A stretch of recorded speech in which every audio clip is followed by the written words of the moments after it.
नमस्कार दोस्तों, स्वागत है आपका Rahul maths classes online channel पर।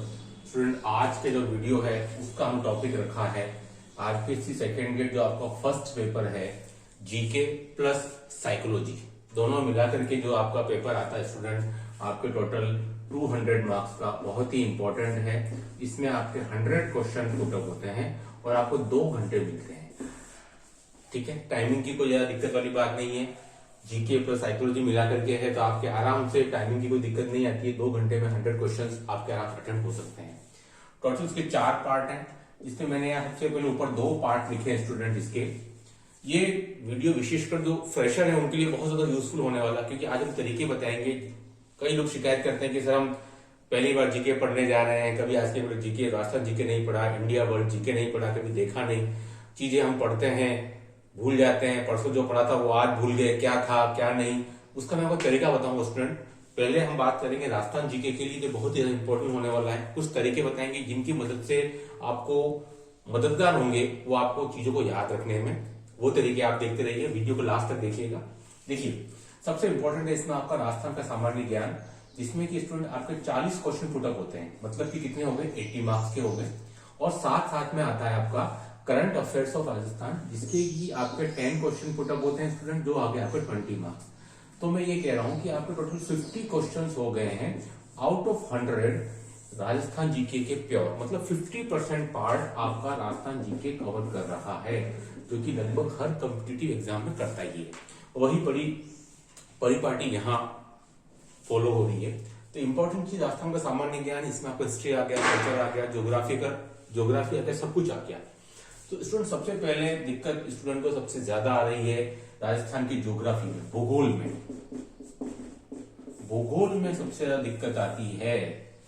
स्टूडेंट कई बार मैसेज करते हैं सर पता ही नहीं चलता है चंबल नदी कौन से 6 जिलों से बहती है, वो 6 जिले मुझे याद ही नहीं हो रहे हैं, है ना। लूनी नदी कहां से निकलती है, कहां जाकर के खत्म होती है, किन किन क्षेत्र से होकर जाती है, वो मुझे याद नहीं हो रहे हैं। बीच में से कोई भी ऑप्शन ऐसे दे देते हैं। तो पाली का समीपवर्ती जिला कौन सा, मुझे ये तो पता चल रहा है कि पाली सबसे ज्यादा जिलों को टच करता है, 8 जिलों को, और ये क्वेश्चन मैक्सिमम टाइम पूछा भी जाता है। लेकिन वो 8 जिले कौन से हैं मुझे अगर एबीसीडी में दे दी जाए तो मुझे याद नहीं रहता है।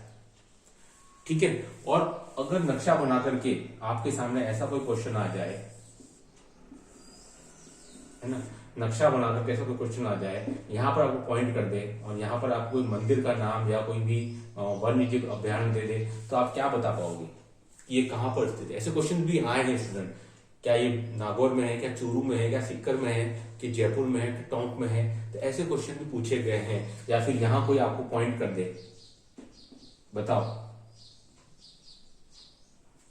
ये किस जगह को बता रहा है पर्टिकुलर। तो स्टूडेंट तो ऐसे क्वेश्चन में हम अक्सर कर फंस जाते हैं, स्टूडेंट को चीजें याद नहीं रहती। तो उसका आज हम तरीका बताएंगे कि आप किस तरीके से राजस्थान के सामान्य ज्ञान को बहुत अच्छे से कर सकते हैं। उसके बाद बुक लिस्ट बताएंगे। ठीक है, देखिए सबसे पहले जो आपको काम करना है, सबसे पहला काम, अगर आप फ्रेशर हैं स्टूडेंट, तो आपको बाजार जाकर के कम से कम 40 से 50 नक्शे ले आने हैं। नक्शे राजस्थान के, जो कि आपको मार्केट में बहुत आराम से मिल जाएंगे। उसके बाद में वो नक्शा लाने के बाद में आपको क्या काम करना है मैं आपको बता देता हूँ। ठीक है, नंबर 2। ठीक है स्टूडेंट, तो सबसे पहले वो जो नक्शा स्टूडेंट है वो जो आपने लेकर के आ गया है ना, वो जो नक्शा आप लेकर के आ गए, उसके बाद आपको क्या करना है, नंबर 2 पर 33 जिलों को लोकेट करना है ना। 33 जिलों को उस नक्शे में स्टूडेंट लोकेट करना है, मतलब कि उनकी स्थिति जाननी है कि कौन सा जिला कहां पर है। इसमें मैं आपकी मदद करूंगा। सबसे पहले ये जो सीमावर्ती जिले हैं उनको आप लोकेट करना सीख लीजिए। लगभग आपके 20-22 जिले सीमावर्ती जिले आपको निकल जाएंगे। जैसलमेर, बाड़मेर, बीकानेर, गंगानगर, हनुमानगढ़, चूरू, सीकर, झुंझुनू, भरतपुर, धौलपुर, यहाँ से आते आते आपके टोंक आ गया, फिर हाड़ौती संभाग आ गया, फिर आपका उदयपुर संभाग आ गया, फिर वापिस आप मारवाड़ में चले गए। ठीक है, तो सबसे पहले आप इन 33 जिलों को लोकेट करना सीख लें। उसके बाद में आप ऊपर से लेकर नीचे तक एक लाइन खींचे और इधर लेफ्ट टू राइट दूसरी लाइन खींचे। फिर आप देखेंगे कि ये जो आपने लाइन खींची है लेफ्ट टू राइट वाली, इस पर कौन कौन से जिले आ रहे हैं। यहाँ जैसलमेर से शुरू करेंगे, नागौर आ जाएगा, जयपुर आ जाएगा, झुंझुनू आ जाएगा, सीकर आ जाएगा। ठीक है, तो ये कौन कौन से जिले इस लाइन के ऊपर आ रहे हैं, एज इट इज कौन कौन से जिले आपके इस लाइन के ऊपर आ रहे हैं। सबसे पहले काम क्या करोगे, आप सीमावर्ती जिलों को आप अलग से लोकेट करना सीख लोगे। उसके बाद आप ऊपर और नीचे 2 लाइनें खींचोगे, वर्टिकल एक हॉरिजॉन्टल, दोनों परपेंडिकुलर। उसके बाद में इस लाइन के ऊपर कौन कौन से जिले आ रहे हैं आप उसको लोकेट करना सीख लें। उसके बाद में आपको सीमावर्ती जिले, मतलब जो निकटस्थ जिले हैं वो आपको सीख लेने हैं, जैसे कि जयपुर, टोंक, बूंदी, तो आप अपनी तरफ से इसकी शब्दावली बना लीजिए, जेटीबी, ठीक है। नाउ अजमेर, भीलवाड़ा, चित्तौड़गढ़, उसकी आप बना लीजिए एबीसी, ठीक है। इससे क्या होगा, क्वेश्चन बहुत सी बार ऐसे आते रहे हैं कि भाई अजमेर जो जिला है उसकी सीमा किन जिलों को नहीं छूती है, ठीक है। टोंक जो जिला है उसके सन्निकट जिले कौन से हैं, ऐसे क्वेश्चंस आपको बुक में पढ़ने से नहीं मिलेंगे। पहले आप लक्ष्य पढ़ लो, दक्ष पढ़ लो, सिखवाल पढ़ लो, कुछ भी पढ़ लो, पक्का। इसकी मदद करेगा आपको ये नक्शे। पेंसिल ले लीजिए, आप पेन से नहीं करना है, पेंसिल ले लीजिए। उसके बाद में आप एक बार अच्छे ढंग से एटलस से देख करके, हालांकि मार्केट में बुक आती है सिखवाल की, मानचित्रावली की, लेकिन वो उसमें नक्शे बने हुए, नक्शे आपको खुद को प्लॉट करने हैं, अलग से लाकर खुद सीखना है, ठीक है। वहां तो आपको सारे टॉपिक मिल जाएंगे मानचित्रावली के सारे, नदियां भी हैं, पहाड़ भी हैं, वनस्पति भी है, कृषि भी है, लेकिन आपको खुद नक्शे पहले प्लॉट करने सीखने हैं। कुछ ऐसे और क्वेश्चंस आते हैं जो किसी बुक में आपको नहीं मिलेंगे, वो आपको खुद प्रैक्टिस करनी पड़ेगी। इसके लिए आप पुराने पेपर देखिए, मैं सजेस्ट करूंगा सबसे पहले आप RS3 के पेपर देख लीजिए पुराने सालों में, क्योंकि RS3 के पेपर में लगभग 70 to 60% राजस्थान जीके आता है, और वही आपके आ रहा है कि उनका एक लेवल है, उस लेवल से क्वेश्चन कभी अबव नहीं आता है सेकंड ग्रेड जीके के अंदर, वही लेवल रहता है या उससे डाउन रहता है। तो आप RS3 की जो पुराने पेपर्स हैं मैं यही सजेस्ट करूंगा। उसके बाद भी सेकंड ग्रेड है और आगे पटवारी हैं और ग्राम सेवक लगभग हर जीके में, हर एग्जाम में राजस्थान जीके आता है, लेकिन आप पहले RS3 के पेपर टच कीजिए, उनका एक लेवल है, उससे अबव क्वेश्चन नहीं आएगा, ठीक है। तो मैं कह रहा था आपको सीमावर्ती जिले लोकेट कीजिए, जिसके बाद इन 2 लाइनों पर स्थित आप जिले लोकेट कीजिए। आपको पता चल जाना चाहिए कि भाई जयपुर के सीमावर्ती जिले कौन कौन से हैं, ये आपकी तैयारी इतनी हो जानी चाहिए। अजमेर है, उसके साथ में अजमेर के बाद भीलवाड़ा आता है, भीलवाड़ा के बाद चित्तौड़गढ़ आता है, तो भीलवाड़ा अगर मैं बोलूं कि वर्टिकली किन 2 जिलों के बीच में है, तो भाई ये सैंडविच हो रहा है अजमेर और चित्तौड़गढ़ के बीच में, ठीक है। ये क्वेश्चन बने तो आपको पता चल जाना चाहिए। पाली जो है वो 8 जिलों को टच करता है, सबसे ज्यादा पूछे जाने वाला क्वेश्चन है, लेकिन वो जिले कौन से हैं, अगर उन 4 जिलों को आप 8 जिलों को अच्छे से याद रखेंगे तो आप परेशान हो जाएंगे, क्योंकि 1-2 जिले ऐसे हैं जिनकी आप कल्पना भी नहीं कर सकते लेकिन टच करते हैं, ठीक है। तो उसके आपकी मदद करेगा ये नक्शा, है ना। तो आपको ये नक्शे, फिर चंबल नदी कहां से निकलती है, अजमेर के नाथ पहाड़ से निकल करके, सॉरी चंबल नदी जो है वो आपके राजस्थान के खंडोर से निकल के और जाके मिलती है आपके धौलपुर के अंदर। तो वो कौन कौन से 6 जिले आते हैं, वो आपको जिले यहाँ से इस नक्शे की मदद से बहुत ही आसान तरीके से आपको याद रहेंगे। ऐसे कैसे अजमेर से जो नागपाड़ से लूनी नदी निकलती है, ठीक है, वो खारी हो जाती है, फिर मीठी हो जाती है। तो ये सब आपको नक्शा बहुत ज्यादा मदद करने वाला है। मैं आपको सजेस्ट करूंगा कि मैंने खुद ने सेकंड ग्रेड फर्स्ट ग्रेड जो एग्जाम निकाले हैं और जो मैं RS में देकर के आया हूँ कई बार, उसमें नक्शे से ही मैंने तैयारी की है। उसके बाद आप चाहे तो जो मानचित्रा वाली जो बुक आती है सिखवाल की, वो आप यूज में ला सकते हैं, ठीक है।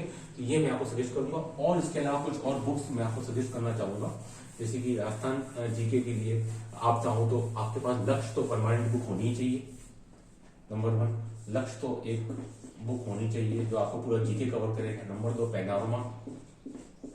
पैनोरमा की बुक भी काफी ज्यादा इसमें वाइड लिखा रहता है, सिलेबस पूर्ण सिलेबस आता है, पूर्ण वाइड और पूर्ण सिलेबस कवर करता है आपका पैनोरमा। ये बुक भी आपके पास में होनी चाहिए। अगर ये 2 बुक आपके पास में है तो आपका लगभग पूरा सिलेबस कवर हो जाएगा। उसके अलावा आप चाहे तो अलग अलग बुक आप ले सकते हैं, लेकिन मुझे नहीं लगता उसकी कोई खास जरूरत है।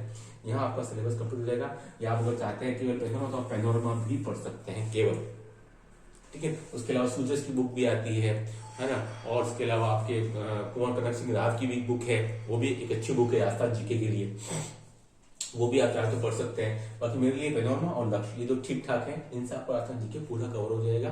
5 बुक को एक बार पढ़ना है, एक बुक को 5 बार पढ़ें, बजाय इसके कि 5 बुक अलग अलग टेबल पे बिखेर दें, उसको एक बार पढ़ें, उससे कुछ फायदा नहीं होने वाला, ठीक है। एक ही लक्ष्य रखना है आपको कि भाई मैं एक बुक को 5 बार पढ़ूं, ये आपका सूत्र होना चाहिए। एक बुक को 5 बार, चाहे पैनोरमा लिया है, मैं यही सजेस्ट करूंगा कि इसमें ज्यादा वाइड है लक्ष्य की कंपेयर में, ठीक है। लक्ष्य भी इसके 19-20 का अंतर दोनों में, लेकिन एक बुक को 5 बार पढ़ें, ये बुक कंप्लीट हो जाएगी। उसके बाद फिर आप दूसरी टेक्स्ट बुक ले सकते हैं, चाहे तो अलग अलग, ज्योग्राफी के लिए अलग ले सकते हैं, पॉलिटी के लिए अलग ले सकते हैं, हिस्ट्री के लिए अलग ले सकते हैं। आपको मार्केट में मिल जाएंगी। हिंदी अकादमी की बहुत सारी किताब आती है राजस्थान जीके के लिए अलग अलग, वो आप पढ़ सकते हैं। ठीक है, अब मैं आता हूँ करंट अफेयर्स पर। बहुत ही इंपॉर्टेंट रोल प्ले करने वाला है। 10 क्वेश्चन आएंगे 20 मार्क्स के। हर कंपटीशन एग्जाम में सबसे ज्यादा कोई की रोल प्ले करता है स्टूडेंट, तो राजस्थान वो करंट अफेयर्स होता है, जिसको स्टूडेंट नेग्लेक्ट करते हैं। मैं आपसे कहना चाहूंगा कि पिछले 1.25 साल का आपको करंट अफेयर्स पढ़ना है, 1.25 साल का पढ़ना है एटलीस्ट, 1.25 से 1.5 साल का। 6 महीने से कुछ नहीं होने वाला है। मान लो कि एग्जाम अगर विज्ञप्ति नवंबर माह में आती है, तो मुझे जहां तक लग रहा है एग्जाम आपके मई में होने की संभावना है। तो अगर एग्जाम आपका 15 मई तक होता है, तो उसके 15 से 20 दिन पहले का करंट जीके पूछा जाता रहा है पिछले आरएस के एग्जाम्स में। ठीक है, तो अगर आपका एग्जाम मई में होता है, तो आपको 1 जनवरी 2021 से लगा करके और मई 22 तक का पूरा 1.5 साल से लेकर 1.25 साल का आपको पूरा करंट अफेयर्स पढ़ना ही है। अगर आप यहाँ लगभग 10 क्वेश्चन में से आप 9 क्वेश्चन तक अटेम्प्ट करना चाहते हैं, तो मेरा आपको यही सजेशन रहेगा कि आप सबसे ज्यादा ध्यान दें तो आप करंट अफेयर्स पढ़ ही दें, बहुत ही ज्यादा यूजफुल रहता है। इसके लिए बुक आपको पतली बुक जो आती है 15 रुपए की, क्रोनोलॉजी, वो एक बहुत अच्छी बुक है। नंबर 2 पर आपके पास मोबाइल पब्लिकेशन, जिसको लगभग सभी सजेस्ट करते हैं। यह आपका अर्धवार्षिकांक भी आता है, वार्षिकांक भी आता है और 2 माह की भी आती है। 2 माह, 6 माह और आपका अर्ध और वार्षिकांक। ठीक है, ये भी आप सजेस्ट कर सकते हैं। इसके अलावा आजकल जो है उत्कर्ष कोचिंग की तरफ से भी उत्कर्ष की बुक, वो भी मार्केट में आ रही है, वो भी अच्छी बुक है, उसका भी मटेरियल अच्छा है, वो भी मैं आपको चाहूंगा कि वो भी आप पढ़ सकते हैं। तो क्रोनोलॉजी जो 15 रुपए की आ रही है, जो किसी जमाने में 10-11 रुपए की आती थी। एक मोबाइल पब्लिकेशन की जो बुक है 2 माह, 6 माह, उसका वार्षिकांक, ये आप ले सकते हैं, हर एक महीने की पढ़ते रहें। एक उत्कर्ष की जो बुक आ रही है मार्केट में, जो आजकल अभी 2-1 महीने से शुरू हुई है, तो ये आप 3 बुक आप पढ़ लीजिए। सबसे ज्यादा ध्यान आपको करंट अफेयर्स पे देना है कि ये आपको 10 में से 9 क्वेश्चन तक दिलाएगा आराम से। और इसमें सबसे ज्यादा ध्यान किस पे देंगे आप? स्पोर्ट्स। नंबर 2, कौन कौन सी योजनाएं सरकार द्वारा चालू की गई है, सबसे इंपॉर्टेंट पार्ट होता है इसका। कब चालू की गई, कहां से चालू की गई, इसकी समयावधि क्या है, और अगर ये ब्रीफली है तो इसका फुल फॉर्म क्या है। ठीक है, ये आपको कुछ और किससे रिलेटेड है ना, ये सबसे ज्यादा इंपॉर्टेंट चीज रहती है कि इसका टॉपिक क्या है, ये जो योजना है कौन से विभाग से संबंधित है। ठीक है, ये आपको चीजों को बहुत ध्यान रखना है करंट अफेयर्स के अंदर।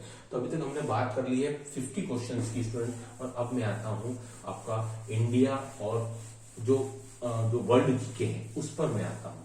ठीक है, नंबर 3 पर भारत और विश्व का भूगोल। ठीक है, भारत एवं विश्व का जीके, भूगोल तो है इसमें, सामान्य ज्ञान। ये स्टूडेंट आपका 30 क्वेश्चन पूछे जाते हैं और 60 मार्क्स का आता है। ठीक है, 30 क्वेश्चन है, 60 मार्क्स है। इसमें सबसे पहला जो बिंदु है वो आपके महाद्वीप और स्टूडेंट वो महासागर का है। तो आपको कोई बहुत ज्यादा कोई हाईली बुक नहीं चाहिए। महेश कुमार बनवाल की किताब भी है, वो समझ में नहीं आती है स्टूडेंट को, फ्रेशर को, ये लक्ष्य तो समझ में नहीं आती, वो महेश कुमार बनवाल जैसी हाई बुक को नहीं समझ पाता है। तो मेरा तो आपसे ये सजेशन रहेगा कि महाद्वीप है, महासागर है, इससे आपके छोटे छोटे क्वेश्चन पूछे जाते हैं। उसके अलावा आपके जलवायु, जनसंख्या या वैश्वीकरण है ना, जलवायु, जनसंख्या या आपके जो ग्लोबलाइजेशन है, वैश्वीकरण है, उस पर बेस्ड क्वेश्चन है। तो मैं चाहूंगा आपको जो ल्यूसेंट की बुक आती है ना मार्केट में स्टूडेंट, वो काफी ज्यादा यूजफुल है और क्वेश्चन बहुत से इससे पूछे जाते हैं। ल्यूसेंट की हिस्ट्री की आ गई, ज्योग्राफी की आ गई, पॉलिटी की आ गई, साइंस की आ गई, हर टॉपिक की आती है, डिस्क्रिप्टिव आती है, ऑब्जेक्टिव भी आती है स्टूडेंट। तो ऑब्जेक्टिव बुक भी इसकी काफी सही है। कुछ अगर ऑप्शन को छोड़ दिया जाए, डिस्क्रिप्टिव तो अच्छी है ही, ऑब्जेक्टिव बुक स्टूडेंट वो भी काफी अच्छी है। अगर आपका समय कम है तो आप ऑब्जेक्टिव बुक को लाकर भी पढ़ सकते हो। मैक्सिमम सारे क्वेश्चंस इसके अलग अलग एग्जाम्स में जो पूछे गए, एसएससी में हो, बैंकिंग में हो, आपके आईएएस में हो, आरएस में हो, सारे क्वेश्चंस आपको इस ऑब्जेक्टिव में मिल जाएंगे। ल्यूसेंट में बहुत ही यूजफुल बुक है मेरे हिसाब से। तो मैंने कई बार बुक्स पढ़ी हैं आरएस के तैयारी के लिए भी। ठीक है, तो आप मैं इस बुक को सजेस्ट करूंगा इंडिया जीके के लिए। राजस्थान जीके के लिए मैं आपको कभी भी इस टाइप की बुक जो राजस्थान से बाहर छपती है उसको मैं आपको सजेस्ट नहीं करूंगा। ठीक है, तो ल्यूसेंट एक अच्छा ऑप्शन है। और इसके अलावा मैं चाहूंगा आपकी जो एनसीईआरटी की जो बुक्स है स्टूडेंट, एनसीईआरटी की जो बुक्स है आपकी 6 to 12 वो भी आप बेस बना सकते हो अपनी तैयारी के लिए। बाकी पैनोरमा और लक्ष्य तो वो आपकी शुरू में आई गई थी, तो पूरा सिलेबस कवर हो रहा है रिसेंट, ठीक है। और अच्छा पढ़ना चाहते हो तो आपके पास महेश कुमार बड़वाल भी है और भी बहुत सारे ऑथर हैं, लेकिन मैं ये चाहता हूँ कि वो बहुत ज्यादा डीपली हो जाती है, उसमें थोड़ा समय लगता है, फ्रेशर के लिए उसकी बात नहीं होती है। तो ठीक है, आप रिसेंट ले आइए, इसका मटेरियल ठीक ठाक लिखा हुआ है ना। तो यहाँ से आपको पूरा मिल जाएगा। और अगर इंडिया की बात करें तो उसमें पॉलिटी भी इसमें पूरा पूरा आ रहा है और इंडिया का भूगोल भी है, ठीक है। तो वो आपको मिल जाएगा, या आप गूगल पर भी सर्च कर सकते हैं। पर्टिकुलर जैसे 1919 और 1935 के जो उसने अधिनियम दिए हुए हैं वो आप गूगल से सर्च करके उसके प्रिंट निकाल लीजिए। नेहरू और अम्बेडकर का क्या क्या योगदान रहा है वो आप सर्च करके गूगल पे उसके प्रिंट निकाल लीजिए, ठीक है। तो गूगल भी आपको बहुत सारी मदद कर सकता है। अब देखिए नंबर 4 पर आता है आपके पास में साइको। साइको बहुत पुराना रिश्ता है इसका आपका साइको से, क्योंकि अभी जिन जिन लोगों ने थर्ड ग्रेड में दिया है साइको 20 क्वेश्चन 40 मार्क्स, ठीक है। तो साइको स्टूडेंट वही सम 8 टॉपिक है ना, और 20 क्वेश्चन है, मतलब कि हर एक टॉपिक से लगभग आपके 2 से 3 क्वेश्चन एवरेज आते हैं। 2 से 3 क्वेश्चन सब वही टॉपिक है जो कि आपने भी थर्ड ग्रेड में पढ़े हैं, नया कुछ खास है नहीं, वही साइको से शुरू है। गति, विकास, बुद्धि, व्यक्तित्व, अधिगम, ठीक है, सब कुछ वही है आपका। अभिप्रेरणा आ गया, थकान आ गया, तनाव आ गया, एज इट इज। तो ये 8 टॉपिक स्टूडेंट में इसके लिए आपको वंदना जादून मैडम की जो बुक है वो एक अच्छी बुक है। नंबर 2 अग्नि पब्लिकेशन, ये भी ठीक है, ये दोनों का आप चाहे तो बेस बना सकते हैं, अग्नि पब्लिकेशन। नंबर 3 पे स्टूडेंट मैं सजेस्ट करूंगा पीडी पाठक, जो और ज्यादा गहराई से पढ़ना चाहते हैं। नंबर 4 पर आपके एस के मंगल, ठीक है। तो ये दो तो आपके टेक्स्ट बुक हुई जिसमें पीडी पाठक में ज्यादा सजेस्ट करूंगा, और इन दोनों में मैं वंदना जादव वाली सजेस्ट करूंगा, ठीक है। अपनी पब्लिकेशन भी अच्छी है, काफी डीप समझा रहेगी, ठीक है। तो ये इतना पढ़ करके, और प्रीवियस ईयर पेपर हैं जो कि आपके सेकेंड ग्रेड के और आपके फर्स्ट ग्रेड के दोनों ही आपको, और ग्रेड के, ये आपको 3 कवर कर लेने हैं। मैक्सिमम क्वेश्चन मिल जाएंगे। नाथ पब्लिकेशन की किताब आती है शायद, जो आपकी प्रीवियस ईयर के क्वेश्चन पेपर उसमें मिल जाते हैं स्टूडेंट, ठीक है। तो ये मेरा आज का पूरा समरी था कि आप how to prepare for first paper for second grade. I hope कि आपको मुझे पसंद आया होगा। Do like and subscribe our channel. Okay, thanks.